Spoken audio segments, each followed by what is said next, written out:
A woman frantically runs towards her apartment. She seems to be running away from something unknown. Whatever it is, the woman certainly doesn't want to get caught by it. However, it's too late. The creature is already inside her apartment, emerging from her refrigerator and coming for her. The woman's screams fill the night. If this is your kind of nightmare, don't worry. This is simply the content of the late-night television show that Miko and her brother love to watch. It's their kind of bonding, getting goosebumps from the show's featured horror stories. However, Miko remains unbothered by these scary scenes. As she prepares to go to bed, she sees a handprint on the mirror, probably left by her brother. The next day, she is surprised by her best friend, Hana. Hana is a cheerful girl and has a cutesy, squishy personality. If one looks at both Miko and Hana, one will think they are the complete opposite of a spectrum. They both greet each other and show off their keychains. They attend their classes, eat lunch, and talk about ordinary things, like what is the best midnight snack at 3 a.m. based on the contents of the refrigerator. Just like their other regular classmates, we can see that Miko is as stoic and unbothered as always. This is what normal looks like for her, and she knows that she'll always have her life this way. Or so she thinks. Miko and Hana walk home from school when Miko notices her keychain is missing from its attachment. She decides to return to their school to look for it. Since it's already sunset, everything around looks dim or dark. As usual, the school hallways give a creepy give when the lights are turned off. Miko arrives at her classroom and turns on the lights to look for her keychain. She finds it under the table. She feels relieved. However, the relief is replaced by uneasiness as she feels something out of the ordinary. Miko shrugs it off and heads out of the school. That is when heavy rain started to fall. Miko thinks that she should have listened to her mother when she told her to bring an umbrella. Anyway, she's already under a waiting shade. To pass the time, she texts Hana and tells her friend her situation. She even sends a picture. To Miko's confusion, Hana sends back her picture. She is about to ask why her friend did it when her picture keeps getting sent back to her. There are so many pictures of her sent that they are all starting to look distorted, up until the last one which totally does not look like her. Scared, she throws her phone away. After calming herself, Miko picks up her phone. When she looks at it, she finds out that what she had seen earlier is simply her imagination. Relieved, she closes her phone, only to look up and see face to face of a ghost. It's an ugly, large blob of spiritual energy with its face so close to hers. Its eyes are hollow and its skin is gray and rotting. It asks Miko if she can see. Her instincts tell her that if she ignores the ghost, it will go away. So she pretends to text Hana and says things that will make it look like she's not seeing anything. Apparently, the ghost believes her and walks away. That's when Miko started trembling so badly. She can see ghosts. Is it because of stress? Is it because she watches too many horror shows late at night? Whatever the case, this is something that has never happened before. Maybe if she goes home and sleeps early, what she has seen will just become a bad dream. But she's wrong. Even in their bathroom, she can see the ghost of a workman who is responsible for the handprint she saw earlier. Miko closes her eyes, hoping that when she opens them, the ghost will be gone. And yep, it's still there when she opens her eyes, so she ignores it again. She gets their bag of salt and puts some on a dish as some sort of offering. Maybe this will drive away any creepy creature. But this is also pointless, as a child ghost creeps up on her under the blanket, calling her mama. How she slept that night, she doesn't know. How she's suddenly seeing ghosts, she also doesn't know. But one thing is for sure, her life is about to change because of her newfound ability. In school, she can see ghosts as well. At least they are polite and greet her good morning. When Hana surprises her with their usual greeting, Miko gets frightened. Hana is confused, because normally Miko will not have any reactions at all. Miko sticks with her initial reaction whenever she sees ghosts. That is, to ignore them, even though deep inside she's shaking with fear. She strongly believes that if she will not give any indication that she knows their existence, they will not bother her or anyone. In the locker room, the girls are changing clothes after their PE class. When girls get together, you know they talk about scary things. Hana overhears this, and she shares her exaggerated opinions about seeing scary stuff on television. This makes Miko realize that her friend can never handle anything remotely frightening, so she vows to keep her ability a secret while protecting Hana from anything that might scare her. Miko is such a sweet friend. Hana asks Miko to help her get her smartphone from the top shelf of the locker. Miko would have gladly helped, except that there is a chopped head of a ghoul near the device. She has two options: walk away from there, forget what she saw, and never return. Or she can retrieve the device. In the name of their friendship, Miko chooses to reach for the smartphone. But she can't help feeling frightened that she has to sit down and make an excuse of being anemic and dizzy. Poor Miko. In their classroom, while waiting for their teacher, Hana complains about feeling windy down there. She suggests that perhaps she forgot to wear her underwear when they were in the locker room. Miko adores Hana, but sometimes she can't help but ask if she's dumb or what. Yet, Hana doesn't mind and she simply forgets the whole thing. Then Miko notices ghoulish hands coming from under Hana's desk. She is terrified as she sees them slowly reaching for her friend. Without thinking, Miko pushes the table away from Hana. The latter thinks her friend is getting dizzy again. Seizing this excuse, Miko grabs Hana out of the classroom and drags her toward the infirmary. But the ghost has already latched itself onto Hana, its multiple hands getting cozy in inappropriate places. If there's one thing that is fascinating to observe, it's that Hana doesn't seem to notice anything at all. One would think that getting latched on by a ghost will feel heavy in a way. But Hana is fine as always, and is more concerned about her friend's dizziness. In the infirmary, Miko tries to get rid of the ghoul wrapped around Hana. She gets a bottle of disinfectant and sprays a generous amount on her friend. All it ever does is to soak her uniform. Hana uses the stethoscope to check Miko's heartbeat. To Miko's horror, the ghost looks like it's reaching out for her. But she can't do anything, as Hana has trapped her, and she can't tell her to go away. The ghoulish hands are inches away from her chest when the voluptuous school Dr. Kaido-sensei enters the room, reprimanding the two for having fun while classes are about to start. The two students apologize for their behavior. To Miko's indignation, the ghoul suddenly transfers to the school doctor. She can see it getting snug on the doctor's chest. Somehow, instead of feeling relieved that the ghost is not on her friend anymore, Miko feels defeated and kind of angry. After school, they walk toward one of the best bakeries in town.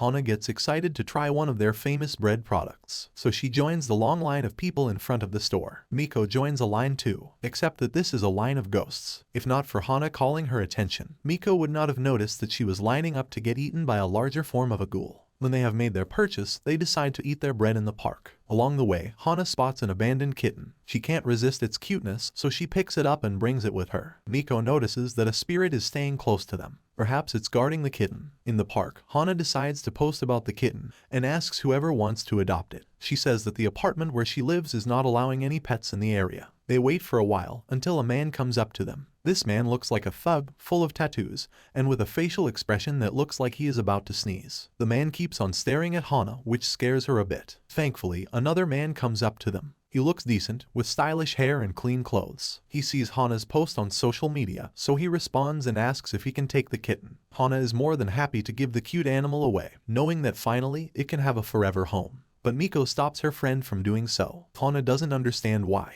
The man looks like he's good at taking care of animals, and that he's really interested in taking in the kitten. What Hana doesn't see is that the man is full of restless, angry cat spirits. This is what Miko sees as soon as the man arrives. Her intuition tells her that perhaps this man has done unforgivable things. If they will give the poor kitten to him, who knows what he'll do. As if confirming this suspicion, the ghost that was guarding the kitten earlier screeches toward the man. Miko stays firm about not giving the kitten away. Defeated, the man simply walks away. Miko then gives the kitten to the thug earlier, who is still there. It turns out, he's not staring at Hana, but rather at the kitten. He must have been too shy to ask if he could take care of the animal. Hana is confused why Miko would give the kitten to a thug. But Miko knows that the man will be a good pet owner. After all, two lovely cat spirits with two tails are on his shoulders, seemingly eager to welcome a new member of their family. Since that fateful day, Miko has started seeing ghosts. She doesn't know why, or if even someone in their family has an innate ability to do so. Because of this, she decides to buy prayer beads in the hopes of protecting herself in case these spirits get malevolent with her. She walks out of her house, not even noticing her father waving goodbye at her. On the bus, all looks well, except for one passenger who keeps on changing seats every time Miko looks at her. Then she finds out it's a ghost who keeps repeating some form of girly conversation. Miko pushes the stop button to fool the ghost into thinking that she will get off at the stop. Fortunately, the ghost gets off the bus first, leaving Miko alone. She's relieved. Eventually, she arrives at the coffee shop where she's supposed to meet Hana. But even there, she's not exempted from seeing spirits. One particular ghost is that of a woman who looks overprotective and jealous. She hovers over a man who is talking to another woman over the phone. Miko can't help but look at the ghost woman, who keeps saying that she loves him. Naturally, the man notices Miko and thinks she's looking at him. The ghost woman thinks so, too. She aggressively walks towards Miko and is about to go all out rude and freaky. Miko has no choice but to pretend she loves watching videos of sweaty men wrestling. The ghost woman becomes speechless, if that's possible, upon seeing what Miko is watching on her phone. She leaves her alone and goes back to doting on the man.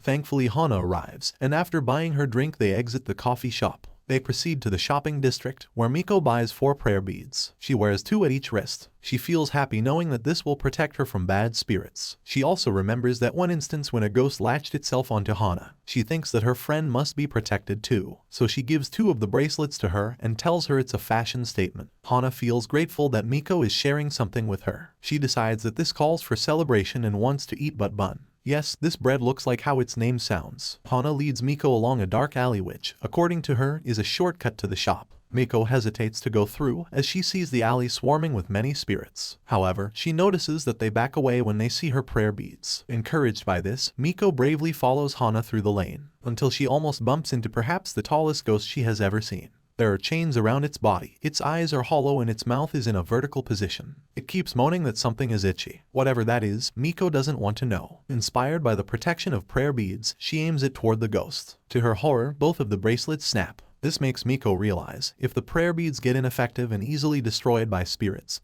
what will she do to protect herself? Thankfully, the ghost doesn't do anything horrifying aside from moaning about itchiness. Yet it still makes Miko uncomfortable, especially when she has to pass through it just to retrieve Hana's keychain. Hana sees her best friend almost in tears. Thinking that Miko is disappointed about her prayer beads snapping, Hana brings her to a shop where an elderly lady advertises her spiritual services. The Obasan is known in the area as the godmother. She sells prayer beads and offers divination to people who would like to get lucky in love, career, or financial terms. However, many of the vendors, and even godmother herself, are aware that most of what she does is a scam. She charges high prices for her services, and there's actually no guarantee that her products really work. But Hana and Miko still try to buy prayer beads. The godmother gives them one she randomly picks from her displays. To their surprise, the prayer beads snap suddenly just like the ones earlier. This time, the godmother takes her time to observe the two high school girls. She can sense a dark figure standing behind Miko. This is the one that's been snapping those bracelets. On the other hand, she looks at Hana and sees a golden, powerful aura that envelops her. She thinks this must cause the ghosts to get attracted to Hana despite her not seeing them. The godmother may be a scammer, but she actually has a lot of knowledge about this stuff. It's time for her to get real with her business. Miko is aware that the tall ghost from the dark alley is following her and is breaking any protective amulets she wears. Despite this, she still does her best to ignore it, even lying to the Obasan when asked if she has seen or experienced anything weird lately. The godmother enters her stockroom, and after a few minutes, she comes out holding an ancient box that is still sealed with talisman paper. With pride, the godmother describes to Miko and Hana that this is her most powerful prayer bead. She has been waiting for a long time to give this to someone, and Miko deserves to receive this. In her mind, she wants to protect this young girl from the evil black haze she sees following her. Miko tries this. They all think it's finally the right bracelet, but it also snaps and scatters the beads in all directions. Even the old lady is shocked that her most powerful item is useless. Eventually, the ghost stops following her. Miko can only wonder how she'll survive the next few days if no prayer beads can protect her from spirits. The next day, she buys her favorite pudding from the convenience store, which, of course, has a ghost as the assistant cashier. Upon arriving home, she keeps it in the fridge to save for later. Then, she watches the late-night horror show with her brother. For the first time, she sees an actual ghost in the episode, which prompts her to volunteer to buy drinks from a nearby vending machine. With her 500 yen coin, she is about to insert it when she notices a common entity in Japanese urban legend, Chisai Ojisan, or Tiny Old Man. Normally they are harmless and will bring fortune to anyone who sees them. Miko decides to throw her coin for the small entities to have, but this is a mistake. Instead of rolling toward the tiny old man, the coin rolls towards a dark alley where a large glob of ghosts waits. Miko wants to retrieve her money, but it's too close to the spirit. A crow suddenly swoops in, taking the coin with it. She sighs with relief as she thinks she doesn't have to get close to the ghost. In the end, she isn't able to buy anything. Her brother starts to notice her sister's weird behaviors as of lately. When he discusses this with his classmates, they tell him his sister must have had a boyfriend. Like a typical sibling, he follows her sister after school. So far, he has seen nothing out of the ordinary. But when he checks the book her sister was reading earlier, he is scandalized to find it's all about giving hickeys. He checks for hickeys and to see if he can finally confirm if Miko really has a boyfriend. In truth, this is simply a misunderstanding on his part. Miko is actually looking through books about paranormal oddities in the hopes of finding a solution for her otherworldly dilemma. But not only does she find no solution, she also keeps seeing spirits everywhere. Back in their house, while taking a bath, she sighs about her situation. She contemplates that her tactics of ignoring spirits might not work in the long run. Anyone who sees her will think she's just stoic, but deep inside she is scared to her core. One day, she might scream out of fear, and then the ghost will swarm her. Just then, a black haze starts rising from the bathtub. Talk about an intrusive thought coming to life. Miko is about to get out of the tub when her brother barges in, fully naked, and announces he'll take a bath with his sister. There is an awkward pause between the two siblings. Miko is too scared to do anything, but she decides to offer scrubbing his back. It's actually something they used to do when they were young. But as of this moment, Miko uses this to distract her from what just happened. Miko's brother shyly asks his sister if she has a boyfriend, which Miko denies. Then they talk about other things, like school activities. Other people may find this awkward, but for Miko and her brother, this is simply one way for them to bond as siblings. At least the ghost in the corner calms down. The next day, Miko resolves to be calmer whenever she encounters these things. Finally feeling okay, she joins her family in the dining room. Her mother is currently serving breakfast for her, while her father is reading a newspaper. Her father greets her, which she ignores. Miko's brother teases her about having a boyfriend. The father reacts in a way that only a loving father does. He then encourages Miko to eat her breakfast. But who will eat something that has been licked by a ghost? She gets up and pretends she feels full. Her brother reminds her of the pudding she bought the other day, and tells her to label it so no one will accidentally eat it. The father is worried that Miko might get angry again if she remembers the time when he accidentally ate her pudding.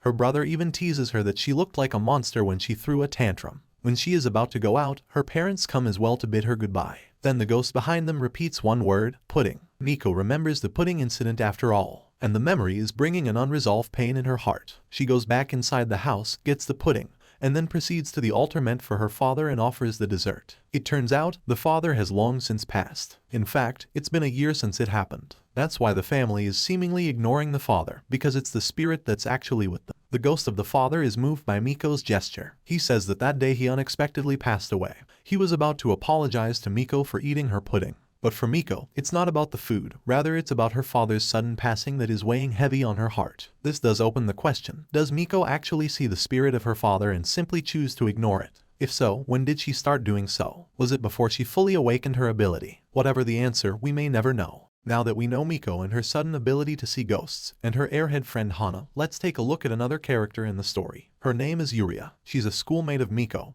and just like our protagonist, she has the ability to sense the otherworldly. But her ability is different from Miko's. She can only see hazes, or auras from the ghost, unlike Miko who can see their features clearly. Yuria is a great fan of the godmother from the last episode, so much so that she applies to become an apprentice. The godmother doesn't look at her that way, and frankly, she'll be happy if the girl leaves her alone. Anyway, she offers the girl a set of prayer beads for a price. Yuria understands this as some sort of initiation to be an apprentice. However, when she goes back to the stall, she is shocked to find that it has been closed. A nearby merchant tells Uriel that Take-to-San, Godmother's real name, has gone back to the countryside to rediscover her abilities and their limits. If he remembers correctly, 2 high school students were her last customers, who are currently walking toward them. Yuria hides behind a pile of boxes. She recognizes Miko and Hana. Upon observation, she discovers that Miko may have the same abilities as her. Wanting to find out how strong her rival is, Yuria devises a plan. The next day, they have their PE class inside the gym. While resting, Yuria asks Miko to help her to stack the balls in the storage room. Once there, Yuria interrogates Miko about her abilities. She even introduces herself as someone who has the same abilities. Yuria lures Chisai Ajasan into the storage room,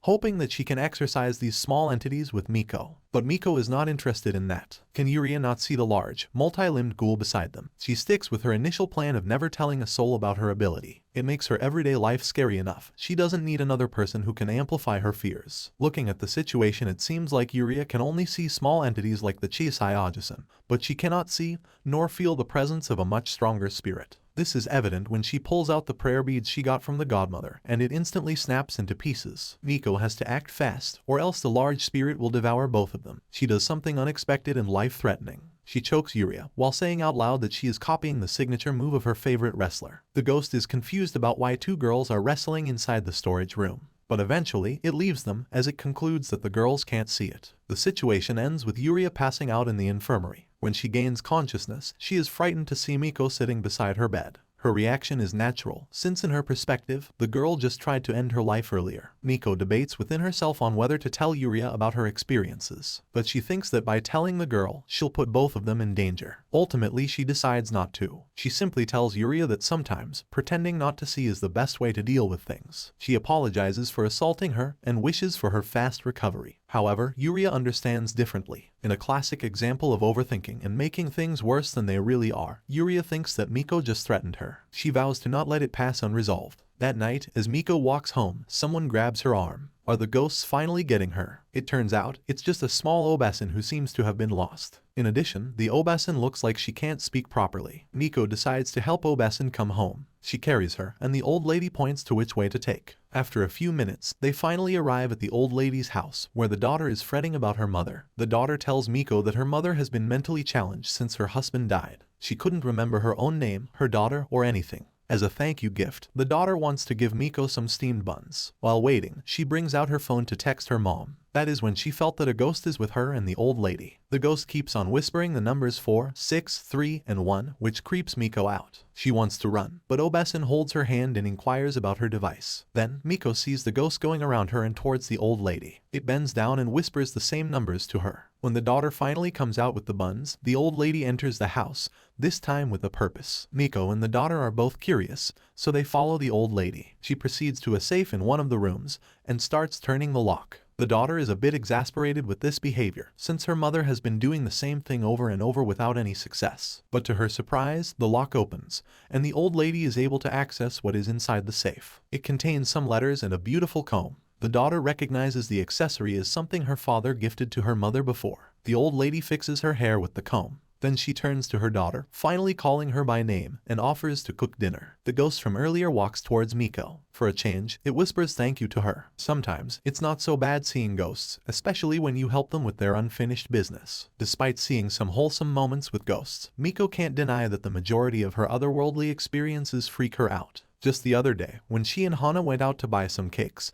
she saw what could possibly be the most horrendous ghost she had ever seen. It looks like a tall female walking on her knees. Her claws are as long as her tongue. Miko thinks that this ghost might have set its eyes on someone, and indeed, it has followed Hana home. The ghost is drawn to Hana's natural golden energy, but it looks like it can't directly devour her. So what it does is that it throws little entities onto Hana. Since her spiritual energy is immense, smaller entities get burned by absorbing too much. The larger female ghost then removes the smaller ones and eats them, indirectly consuming Hana's energy. This might not be visible on a physical level, but Hana does feel some repercussions from this. She easily gets hungry, and when she eats, it replenishes some of the energy lost. If this keeps up, the female ghost can simply follow Hana wherever she goes and get as many chisai ojusan as possible anywhere and turn them into delicious barbecues. There may come a time when it won't need smaller entities to absorb the girl's energy and may simply gobble her up entirely. Hana is meeting Miko that day. On her way, she sees a boy crying over his lost dog. According to the kid, the dog went inside the haunted building and has never come back. Hana is easily scared by creepy things, but she also has a golden heart. She gathers her courage and enters the building. It's creepy, alright. Hana keeps up a cheerful face despite being afraid, so as not to scare herself or the dog in case it hears her. The female ghost keeps following her, continuing her free buffet of crispy little men.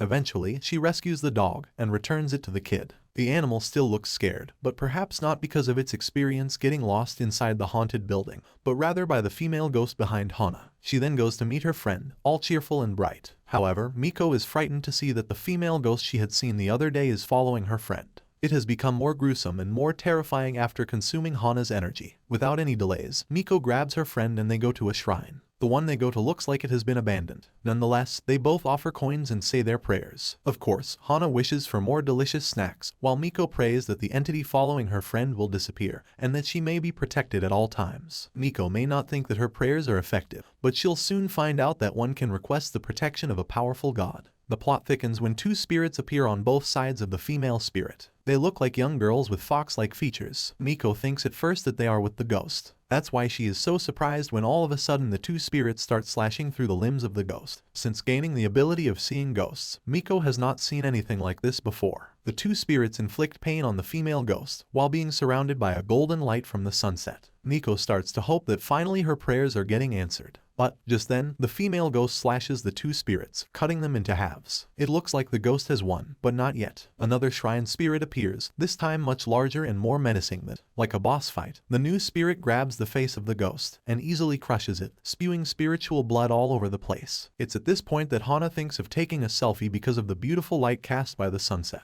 When the picture is taken, Miko doesn't even know how to react properly. From Hana's perspective, they are surrounded by the iridescent, soft golden glow of the setting sun. Perfect for social media. But for Miko, she sees the haunting crushing of the female ghost by the spirit shrine. Perfect for paranormal investigations. Miko feels stunned after witnessing such an event. She is not sure whether the spirits are there to help her or to haunt her. To her surprise, the two small spirits earlier get revived. It looks like they know the larger entity and communicates with it, although Miko can't understand what they are talking about. Then, she feels one of the limbs of the entity, and it whispers to her the words 3 times. Instinct tells Miko that she has been blessed with protection by the shrine spirits. At least, she'll be safe. For now. The saga of Yuria impressing Miko with her spiritual sight continues as she plans to persuade the latter into showing her full powers, and eventually see her as an equal. At school, she overhears Hana raving about a photo she took of her and Miko. It's the one from the last episode where she used the golden sunlight as a backdrop. Miko thinks otherwise, as she sees an epic battle between 2 spirits instead.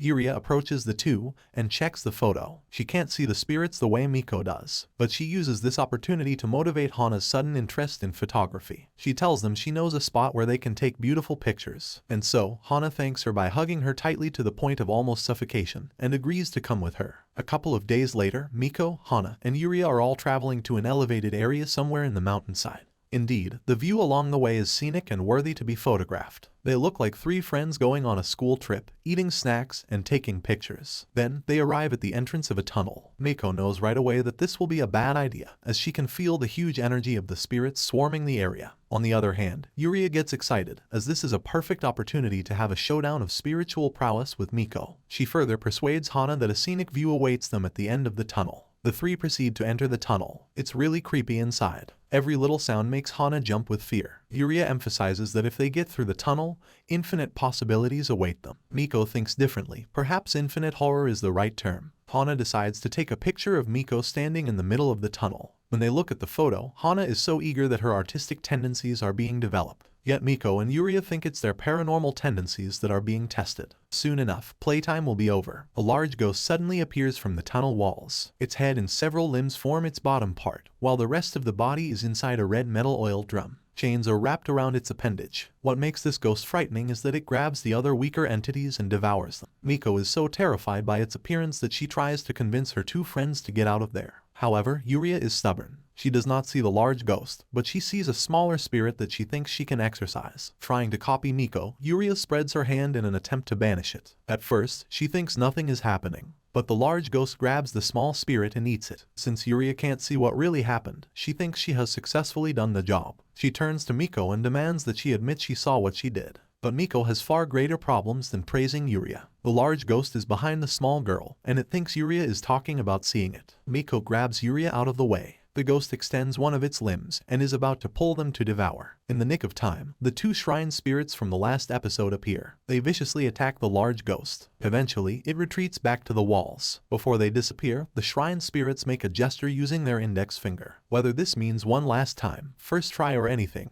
Miko doesn't know. One thing is for sure though, the 3 of them are safe now. On their way home, only Hana is still in high spirits. Her 2 companions look either depressed or disappointed. Miko is still thinking about how it might have been too late for them if not for the shrine spirits appearing and helping them. Yuria, on the other hand, feels that her capabilities are inadequate. Looking at the 2, Hana thinks they are both disappointed that they are not able to take good pictures at the end of the tunnel. To compensate for this, she takes a selfie of the 3 of them, then she sends them the picture. Now, this is a memory far more worthy than any scenic photograph, especially for Yuria, since she hasn't had any friends before. Life continues on, even for someone who is plagued by the sight of creepy ghosts. One day, Miko and her younger brother go to the mall to buy a gift for their mother. Her birthday is coming up, so they want to surprise her. As it happens, ghosts like to shop, too. Some of them even take the role of a salesperson, which is exactly what Miko encounters. Inside the dressing room, she is trying on a cute dress that is supposed to be their mother's gift. However, a ghostly apparition of an enthusiastic saleswoman appears, praising her for looking great in the dress. In the end, Miko takes it and asks the real sales lady if she can wear it out. Both her brother and the sales lady are confused. Miko can't really tell them that she doesn't want to go back inside the room, fearing that the ghost will get mad if it sees her changing clothes. The siblings simply decide to buy another gift. They ride a train on their way home. Her brother falls asleep. He lays his head on Miko's shoulder. Everything is going well and normal, until Miko sees another spirit walking in the center of the car train.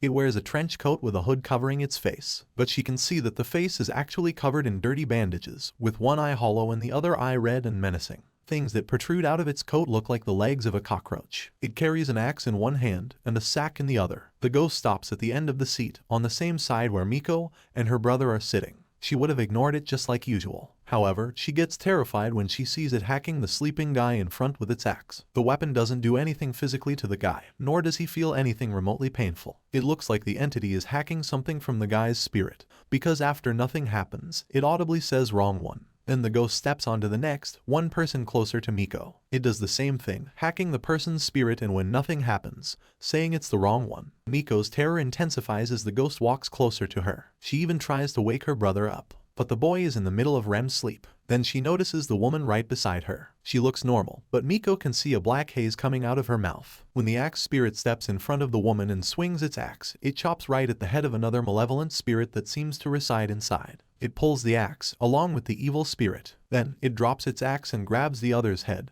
and puts the evil spirit unceremoniously inside the sack. Just like the other people, the woman doesn't feel or notice anything. Then the entity steps in front of Miko. She is not even sure if there is something inside her, but she does remember all the other ghosts she has encountered before. She is trembling inside, but she must gather her strength to stay calm and relaxed when the axe ghost does its thing. The ghost raises its weapon. Miko braces herself for what is about to come. In the blink of an eye, she can see the blade deep in her head. She did it. She remains calm and undisturbed, while the ghost is trying to see if there is anything malevolent inside her. Fortunately, there's nothing, so the entity moves on and hacks the people in front. If there's one thing to say about Miko, it's that she is brave enough to face the incoming threat, even if it makes her frightened as hell. She finally wakes up her brother, and they both get off at the wrong stop. Her brother is confused again. That night, they give their mother their present and allow her some alone time. She prepares 2 mugs of tea and enjoys one of them in front of her late husband's altar. In school, Miko and Hana receive the news that their homeroom teacher is about to take her maternity leave. The girls get excited at the news. That afternoon, they decide to help their teacher carry the notebooks to the faculty room. Hana is talking about all sorts of bizarre things related to pregnancy. Meanwhile, Miko suddenly sees a floating white mist around the teacher. This mist goes down to their teacher's belly. Then it forms roughly into a small hand, as if caressing her tummy. Miko blurts out some warnings to her teacher, like being careful when walking up the stairs and avoiding heavy things. The teacher smiles, showing she appreciates Miko's concerns. She tells them that this time, everything will be alright. The girls are puzzled by this, so the teacher explains that this is her second pregnancy. The first one wasn't able to make it, so she promises to give her second child all the love she can give in honor of her first one. Miko realizes that the white mist is perhaps the first child, and it gets excited to see its sibling. She smiles as she feels wholesome about it. On her way home, she thinks about her ability to see ghosts. Sometimes, it's not so bad, especially when there's a good story behind it. Maybe she should change her views and start recognizing them. But when she arrives in front of a vending machine to talk to the ghost, things go 180 degrees. The ghost's face is so horrid that Miko thinks she's safer when she ignores them. Since their teacher is leaving, the school decides to employ a substitute to take over Miko's class. And who do you think becomes their substitute teacher? It's no other than Zen Tuno, the guy from an earlier episode who is swarming with angry cat spirits. The girls in the class look excited, as Zen is good-looking and very much presentable. But they don't see his blank eyes, and definitely not the dark energy surrounding him. Miko instantly recognizes him, while Hana finds him familiar. She can't remember where she had seen him. Will Miko's life turn worse with Zen's presence and his angry cat energy? Find out in the next recap. Miko can't believe that of all people who can be a substitute teachers for them, it's the angry cat energy guy that gets chosen. For her, there is something unsettling about Zen Tuno's blank eyes, or his monotone way of talking. And then, of course, there's the dark force surrounding him that is creeping Miko out. During their break, Miko and Hana buy their food in the school store. It is well known that Hana is a glutton, and can eat all kinds of bread. But this time she is especially hungry, as she buys 3 large pieces of bread since the one she ate during breakfast is not enough. As they walk up the stairs back to their room, Hana yelps. She says she forgot to buy her after-lunch bread, so she rushes back to the store. Miko loves Hana, but she is simply bewildered by her capacity to eat. At that point, she notices Zen-sensei walking along the opposite corridor. There are traces of black mist coming out of him. Miko reflects that the teacher has not remembered them from before. She thinks that it's better to stay that way, and that Hana is better off not recalling him, too. Then, she gets terrified when she sees large black handprints staining the windows. These prints look like it's following the teacher. If these are not creepy enough, a large claw mark also appears in midair, as if swatting Zen-sensei. Miko runs to the nearest bathroom to calm herself down. Since gaining spiritual sight, every new ghost she sees seems to be worse than before. She hears knocking on the bathroom door. Thinking it's another spirit haunting her, Miko hides in one of the stalls. She breathes a sigh of relief when she realizes it's just her classmates entering the bathroom.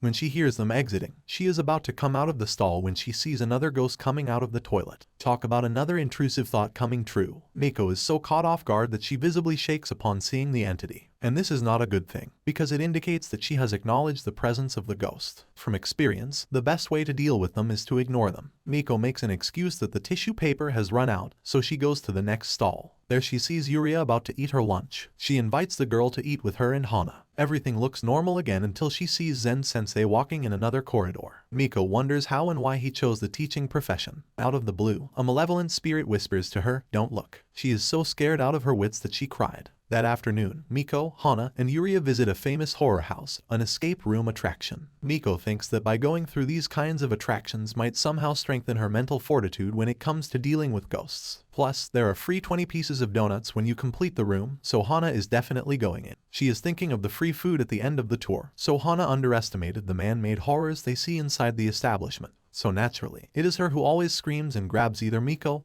or Yuria when she gets too scared. For Yuria can feel the presence of smaller entities and is calm about it, but because of Hana's constant screaming, she gets scared too. Miko is still as stoic as ever and holding herself back from even flinching or yelping. This horror house attraction is based on the Western idea of scary. The staff is dressed up as gory monsters or large killers. Things get more chaotic when these staff run after the girls. Later on in their tour, Miko realizes that seeing these horror creatures are the same as seeing the real ones. The main difference is that they are humans, and it's their job to scare people. At this time, she thinks she can let out her true feelings whenever she sees them, so she also starts screaming, although she sounds like she's forced to scream. Eventually, she feels lighter and enjoys the moment with her friends. She feels relieved to have an outlet for her repressed fears for once, even when Hana keeps screaming and Yuria becomes so confused with all the hugging and shouting. In the end, they find the table where they can get the stamp. Another ghost stands near Miko, and she gives her a forced scream. However, Hana and Yuria don't see anyone. That's when Miko realizes that she reacted to a real ghost. Thankfully, all the other costumed staff appear right then and there and start chasing the three girls. Miko gathers her courage. She has always wanted to say it, and now's the right time. She turns to them and shouts for them to go away. There is a moment of pause, then the staff continues to run after them. Miko feels relieved to have said it out loud. It's effective too, since the real ghost stops following her. When they get out, they show their stamp and get their free donuts. Hana proposes an 866 division of the donuts, which, despite her gluttony, is actually fair. In the next episode, we see for the first time the apartment complex where Zentuno lives. His landlady comes up to him and gives him a container of leftover stew. Then she inquires about Zen and comments about the recent incidents that have happened around the area. She says she is apprehensive about the cat abuse happening lately. Because there are no more cats to chase them, crows have frequented the power lines. From what we know based on Miko's perspective about Zen-sensei, the teacher has been seen with the restless spirits of angry cats. With his behavior when talking with the landlady, not opening the door wide, being secretive, and having a glimpse of blood on his hands, one can't help but think that this teacher is hiding much more sinister than meets the eye. In school, classes go on as usual. Zen-sensei is having a reading class that day, so he calls one student to read a passage. One thing that girls giggle about their teacher is that he hasn't memorized their names. He keeps calling the wrong name until he looks at the attendance book. This oddity is the least of Miko's concerns. What bothers her the most is that a new malevolent spirit has made its appearance in the school. This is the same one that whispered to her to not look at Zen-sensei. Apparently, this entity doesn't like any person to look at the teacher. She understands why when later on she sees it going inside the teacher. Does this entity have anything to do with the angry cat spirits? Zen-sensei calls one girl to read a passage. The evil spirit comes out of him and stares intently at the girl, threatening her with the same phrase,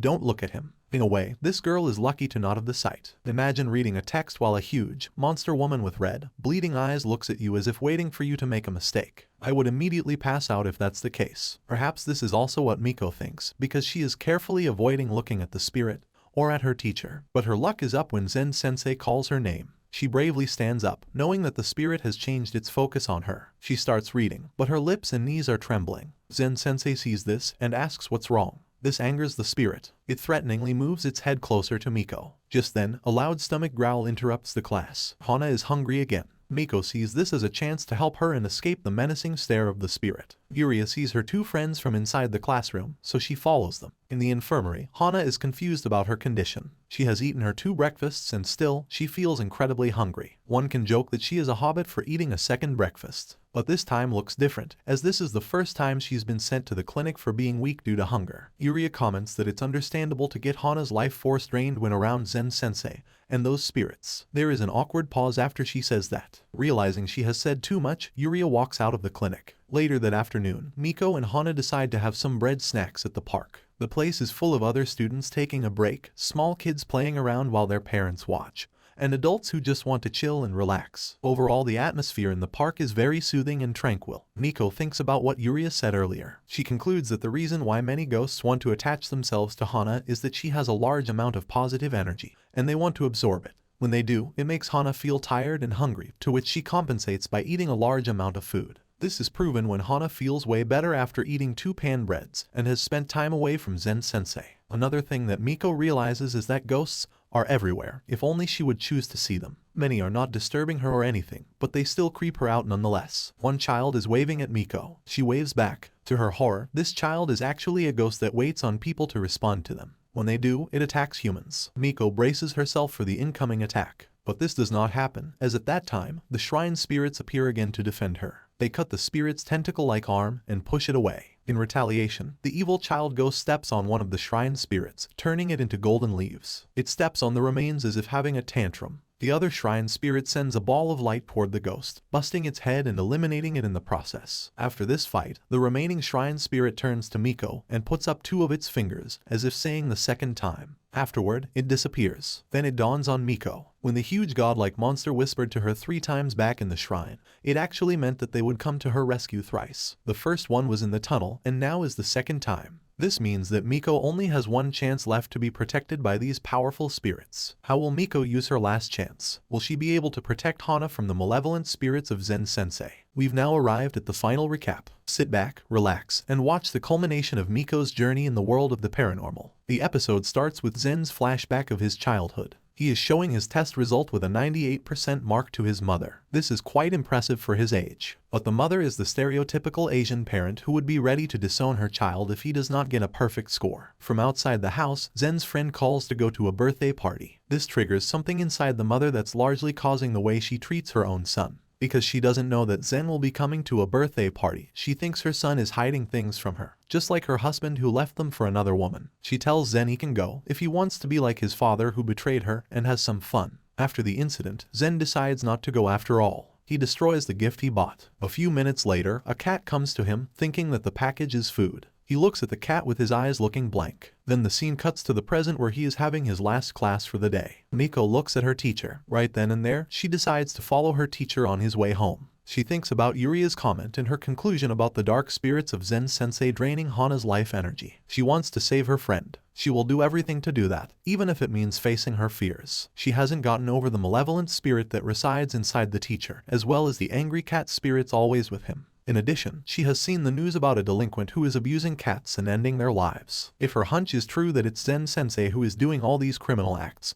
she must get solid evidence. When that happens, the school will fire him, and then Hana will be safe again. Or at least, not get as voracious with food as now. She follows him on his way home. She notices that he doesn't walk through streets full of people. Instead, he walks along places that are empty or not the usual route for people going home. She follows him up until a short tunnel. There, she sees him bending over a cat. Overcome with fear of what Zen-sensei might do to the animal, she shouts for him to stop. The teacher looks at her. He finally remembers that it was Miko who didn't give him the cat before. He asks her the reason why she is stopping him from taking the cat. Miko is too scared to answer, not because of Zen-sensei's question, but because the malevolent spirit has shown itself and is exhibiting aggression. The cat runs to her. Without thinking, she grabs the cat and runs out of there. She goes up a stairway, but she trips on the top step. She raises the cat to make sure it's not hurt. To her horror, Zen-sensei has followed her. He has been curious about her because he finds Miko weird. In addition, he still doesn't know why she won't let him have the cat. To their surprise, the cat runs to the middle of the street. A car is speeding in its direction. The cat would have gone to pet heaven if not for Zen-sensei jumping in and saving the animal, breaking his arm in the process. Zen-sensei saving a cat. How is this possible? Isn't he the one who's abusing the felines in their town? Miko will soon know the answers and develop an understanding of her teacher. Continuing the flashback earlier, we can see that Zen actually adopted the cat. He gives great effort in taking care of it. He gives it warm blankets and cat food, and also allows it to sleep in a shed in their garden.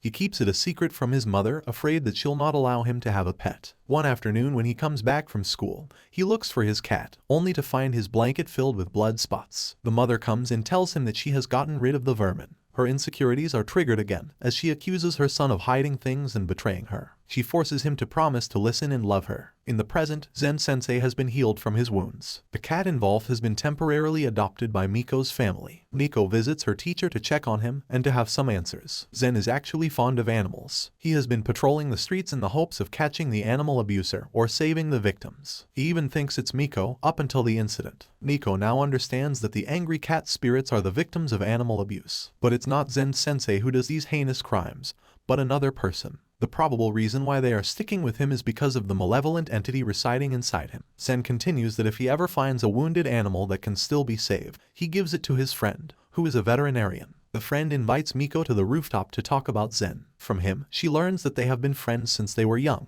He remembers Zen's mother, who is strict and controlled everything about her son. She would always tell him to go away or don't look at him. He also told the story of the flashback we've seen earlier. He thinks that saving cats is Zen's way of moving on and apologizing for the cat eliminated before. Since then, he has been helping his friend by treating the animals and finding them a good home. He only wishes for Zen to finally adopt a cat, not out of guilt, but out of love. When Miko asks him why he's doing what he's doing, the friend simply tells her that if your friend is in trouble, you help him out. Finally, Miko has connected the dots. The malevolent spirit that's haunting Zen is actually his mother who can't let go of her son. In order to exorcise this entity and save Hana from draining her life energy, she needs to use her last chance of asking for help from the shrine spirits. With a purpose and strong determination, Miko walks back to Zen-sensei's room. She bravely looks the spirit straight in the eyes and tells it to set him free. The spirit attacks Miko, but before it can touch her, the shrine spirits have appeared and cut off all of its limbs. It tries to go back to Zen, but Miko follows it. For a moment, it turns into an image of Zen's mother before the malevolence takes over and transforms it into its horrible form. The shrine spirits blast its head one last time, and then it finally disappears. To Miko's amazement, all the angry cat spirits have turned into wisps of gold. It looks like all the souls of the cats Zen saved before are about to ascend, and they are saying goodbye to him. One particular solid-looking cat spirit seems to linger more. Licking his hand one last time, it soars up to the sky. All the tension she has felt earlier hits Miko now. She can't help but cry in front of her teacher,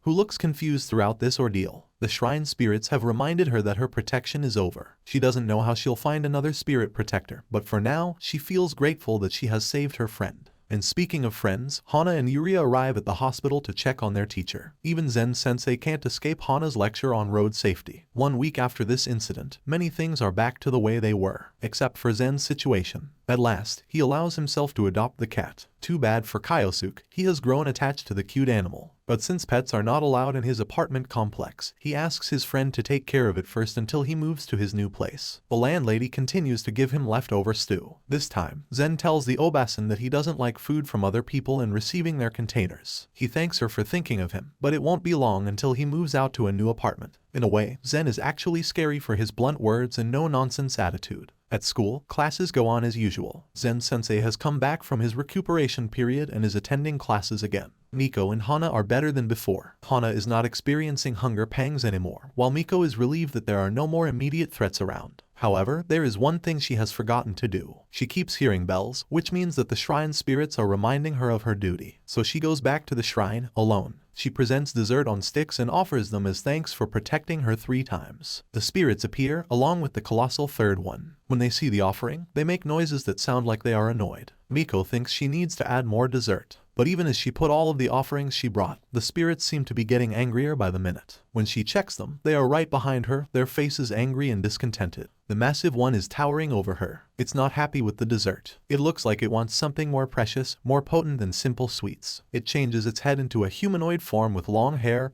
and uneven teeth. The shrine spirits have protected Miko thrice from malevolent ghosts. For them, dessert is such a cheap payment for the quality protection they offer. They want more, they want Miko's soul. But just as she is about to get devoured, she wakes up from her sleep. She is relieved that it's only a dream, but it doesn't change the fact that she still owes them an offering. As usual, Miko starts her day as normally as possible. Ever since she gained the paranormal sight, her normal has included seeing random ghosts anywhere. She still doesn't know how she got this ability, or why. But if there's one lesson she can take from her experiences, it's that she knows she can face them head on. If she has her friends Hana and Yuria, then she knows she will never be alone. The 3 of them have formed strong bonds with each other. Everything has been peaceful lately, and despite having the sight, she feels free, or so she thinks.